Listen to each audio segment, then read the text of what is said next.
رب العزت کے نام سے ابتدا جو ہم سب کا خالق و مالک ہے السلام جو نبی آخر الزمان صلی اللہ علیہ وسلم جن کے توسل و تصدق سے اللہ پاک نے ہمیں نور ایمان عطا فرمایا۔ قابل صد احترام احباب گرامی، میں نے قرآن مجید کی سورہ نمبر 106 آپ کے سامنے پڑھی ہے۔ معروف سورہ ہے، اکثر احباب کی زبانی یاد ہوتی ہے، سورۃ قریش اس کو کہتے ہیں۔ اللہ رب العالمین نے قریش کا جو قبیلہ ہے جو مکہ میں آباد تھا اس کے حوالے سے اس میں گفتگو کی ہے، اور بڑی معنی کی گفتگو ہے، بڑی سمجھنے والی گفتگو ہے۔ رب العالمین نے فرمایا لإیلاف قریش۔ ایلاف عربی زبان میں مانوس ہونے کو کہتے ہیں، کسی شے سے مانوس ہو جانا، ایلاف۔ اور لام جو یہاں پر لگایا گیا ہے یہ تعجب کے لیے، حیرت کے لیے مسلمانوں کو ایک پیغام دیا گیا قیامت تک کے لیے، اہل ایمان کو۔ اللہ پاک نے فرمایا کہ یہ حیرت ناک بات ہے، تعجب کی بات ہے اے مومنوں، قریش کو ہم نے مائل کر دیا تھا۔ کس چیز کی طرف مائل کر دیا تھا؟ ایلافہم رحلۃ الشتاء والصیف۔ وہ مانوس ہو گئے تھے، مائل ہو گئے تھے گرمی کے سفر سے بھی اور سردی کے سفر سے بھی۔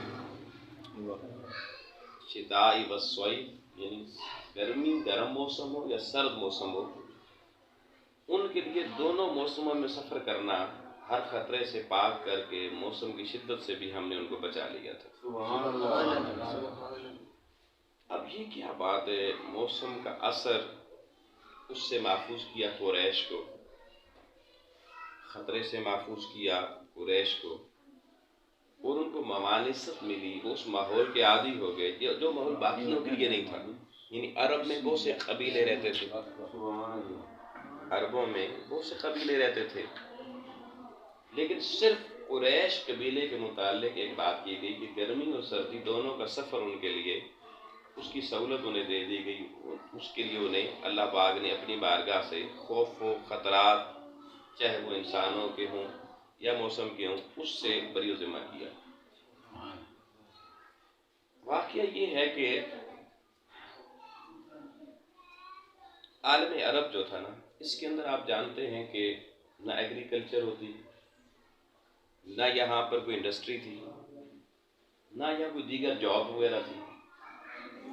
پتھریلی زمین، ریگستانی زمین، سمندر، بظاہر سوائے کھجور کے اور مچھلی کے وہاں کوئی تیسری چیز ایسی بڑی نہیں پائی جاتی تھی۔ کھجور کے درخت تھے، باغات تھے، اور سمندر میں مچھلی ہوتی تھی۔ اب ان دو چیزوں سے تو انسان کو گزارا نہیں ہوتا نا، ساری زندگی بندہ کچھ مچھلی سے اور کھجور سے گزارا کرے، ممکن نہیں، انسان کی دیگر ضروریات کی۔ اب عربوں کی سب سے بڑی ضرورت تھی تجارت کرنا۔ وہ دنیا کی تجارتی منڈیوں میں جائیں، یہاں کی کھجوریں، مچھلیاں لے جائیں، وہاں پہ سیل کریں، اور وہاں سے باقی سودا سامان اپنی ضرورت کا خرید کے لے آئیں اور اپنی منڈیوں میں سیل کر کے لوگوں تک پہنچائیں۔ اب ماحول یہ بنا کہ تجارتی قافلے جب نکلتے تو عربوں میں دشمنیاں بہت تھیں، سالہ سال سے، 20 سالوں سے، 50 سالوں سے دشمنیاں خاندانوں کی چل پڑتی تھی، کبھی قبائل کی۔ تو قبائل اس طاق میں رہتے کہ جب کوئی ان کا مخالف قبیلہ، دشمن قبیلہ، وہ کہیں سے کسی تجارتی منڈی سے سامان لے کے آئے، بجائے اس کے منڈی میں پہنچ کے وہ بیچے، تو مخالف قبیلہ راستے میں ہی روک کے سامان چھین لیتا تھا اور سامان لانے والوں کو قتل کر دیتا تھا۔ یوں بد امنی اور قتل و غارت گری یہ عرب میں انتہا درجے کی تھی، اور کوئی قانون نہیں تھا، کوئی جوڈیشری نہیں تھی، ہر خاندان کا اپنا قانون ہوتا تھا، خاندانی نظام، قبائلی نظام، اصلیتی نظام ہی چل رہا تھا۔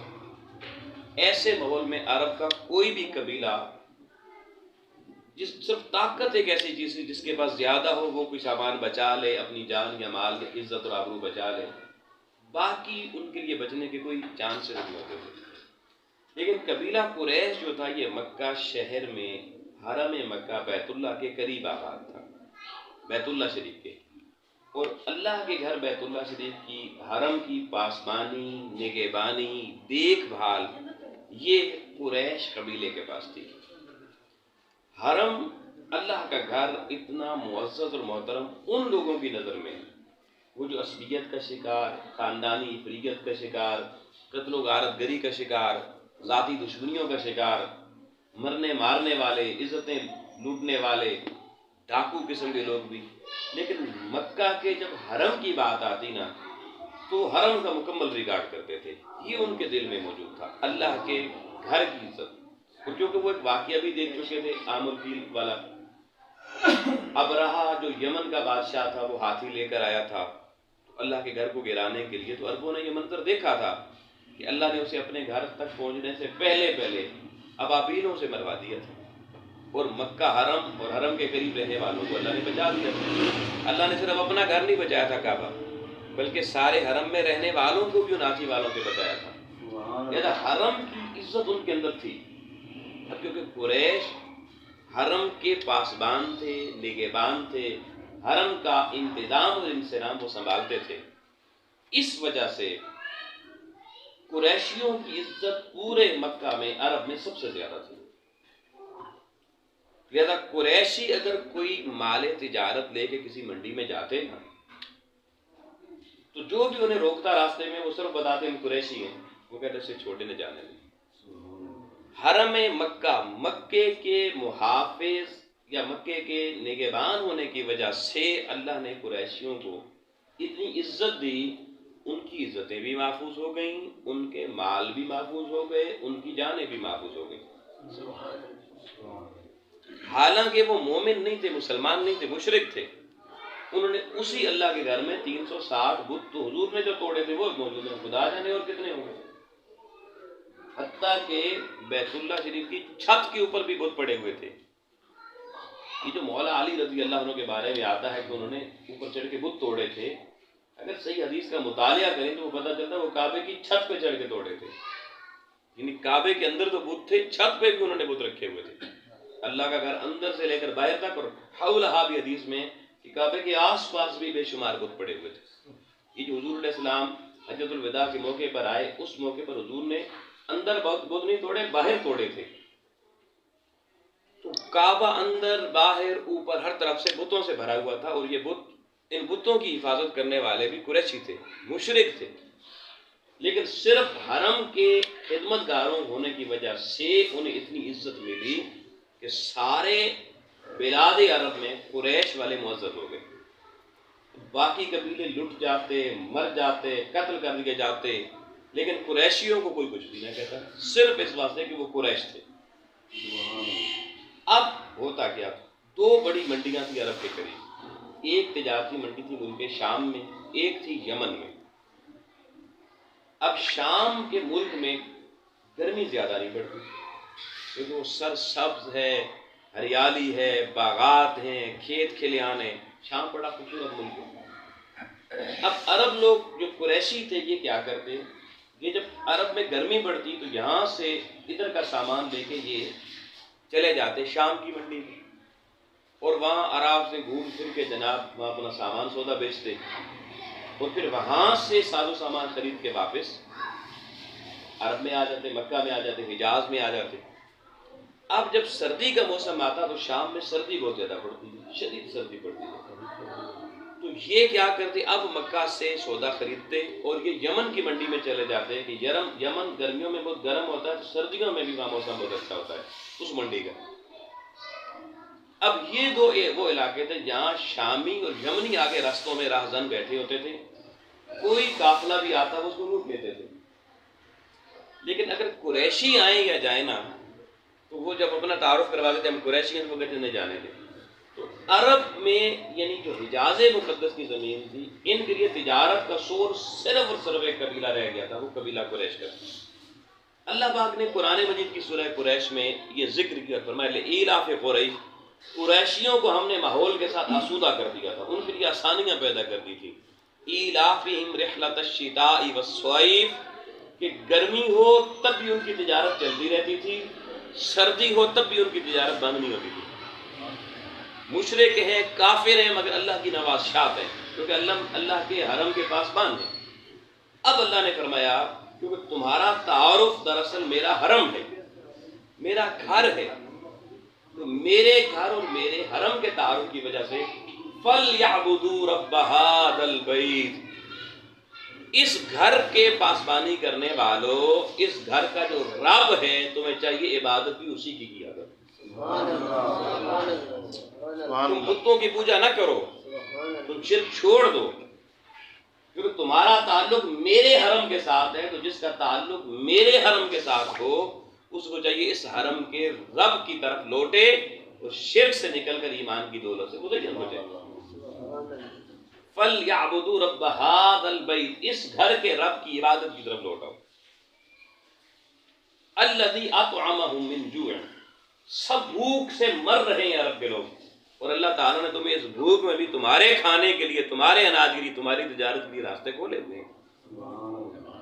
وَآمَنَهُم مِّن خَوْفٍ، جو پورے عرب میں ہر طرف خوف پھیلا ہوا ہے، کسی کی جان اور عزت محفوظ نہیں ہے، ہم نے اس ماحول میں بھی ہمارے کعبے کی نسبت کی وجہ سے، اس کی پاسبانی کی تعلق کی وجہ سے تمہیں اس خوف کے ماحول میں بھی ہم نے امن عطا فرما دیا تھے.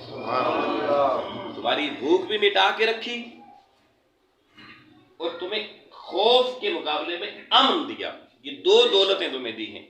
لہذا ان دولتوں کا تقاضا یہ ہے کہ تم اللہ کے گھر میں اپنے بتوں کی پوجا نہ کرو، اس گھر کے رب کی طرف پلٹ آؤ، اس کی عبادت اور اس کے ساتھ تعلق جوڑو. یہ تو میں نے کیا ترجمہ اور تھوڑا سا پس منظر بتایا اس قبیلے کا. اب دوستان محترم، سننے سمجھنے والی بات یہ ہے، اس صورت کے ذریعے اللہ پاک نے اس امت کو ایک بڑا واضح اور بڑا خوبصورت پیغام دیا. وہ کیا ہے؟ فرمایا جس کا تعلق دنیا میں، جس کی پہچان میرا دین بن جائے، میری ذات بن جائے، میرا محبوب بن جائے، وہاں تو میرا حرم ہے، میری ذات نہیں ہے. پہچان قریشیوں کی میرا حرم، میرا کعبہ ہے، میری ذات نہیں ہے. لیکن اس کے باوجود میں ان کا اتنا حیا کرتا ہوں کہ کفر اور شرک کے باوجود بھی انہیں میں نے امن بھی دیا، انہیں میں نے ہر طرح کا کاروبار بھی دیا، دولت بھی دی. اے ایمان والو، ان پہ تمہیں تعجب اس لیے کروا رہا ہوں، لِإِيلَا، یہ جو لی میں نے بتایا تعجب کے لیے ہے، کہ تعجب کی بات اللہ نے کہا اس لیے ہے کہ وہ تو مشرک تھے نا. تم بظاہر مسلمان بن کے، کلمے پڑھ کے، میری نمازیں پڑھ کے، میرے کلمے پڑھ کے، پھر بھی تمہارا کردار ان جیسا. تم بھی آپس میں لوگوں کی عزتوں کے لٹیرے ہو، ڈاکو ہو، جس کا مال میرے لوٹ لیتے ہو. تمہارے سے بھی کوئی محفوظ نہیں، نہ خاندان کا بندہ، نہ پڑوس کا بندہ. تمہارے اندر بھی قبائلی سسٹم ہے، ایک قبیلہ دوسرے قبیلے کے ساتھ نفرت کرتا ہے، ایک سیاسی پارٹی دوسری سیاسی پارٹی سے نفرت کرتی ہے، ایک مذہبی جماعت دوسری مذہبی جماعت سے نفرت کرتی ہے. کہ یہ قبائلی سسٹم نہیں ہے؟ کیا تفریقات نہیں ہے؟ بے شک. یہ لام لگا کے تعجب کا اظہار اللہ نے کر کے اس امت کو پیغام دیا ہے کہ اگر پہچان میری رکھنی ہے، میرے دین کی رکھنی ہے، میرے محبوب کی رکھنی ہے، تو پھر کردار بھی ایسا بناؤ، پھر اپنا کردار بدلو. آپ دیکھیں علماء جتنے ہیں، جس کو آپ عالم کہتے ہیں، اس کی لوگ عزت کرتے ہیں. کیوں کرتے ہیں؟ تجارت کی وجہ سے، صرف اس لیے کہ وہ اللہ کے دین کا عالم ہے. اس کی پہچان اللہ کا دین بنا یا نہیں بنا؟